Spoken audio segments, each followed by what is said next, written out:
தாரகாசுரன் வரம் விளக்கம். தாரகன் ஒரு மிக வலிமையான அசுரன். அவன் தவம் செய்து கடவுள்களை நோக வைக்கும் சக்தியை பெற்றிருந்தாள். தனது தவத்தால் பிரம்மனை பிரசன்னப்படுத்தி தன்னை யாராலும் அழிக்க முடியாதவன் ஆக்கிக் கொள்ளும் விதமாக ஒரு வரத்தை கேட்டான். ஆனால் பிரம்மன் அனைவருக்கும் விதிமுறைகள் படி மட்டுமே வரம் தர முடியும்.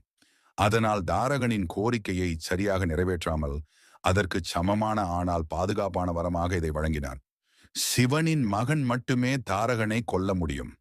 அந்த சமயத்தில் சிவபெருமான் சதி மரணத்திற்கு பிறகு ஆழ்ந்த தியானத்தில் இருந்தார்.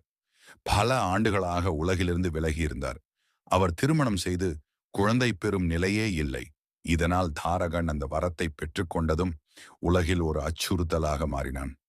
அவனை எதிர்க்க சிவன் மகன் தேவை. ஆனால் அவர் தியானத்தில் இருப்பதால் மகன் பிறப்பது சாத்தியமே இல்லாதது போல தோன்றியது.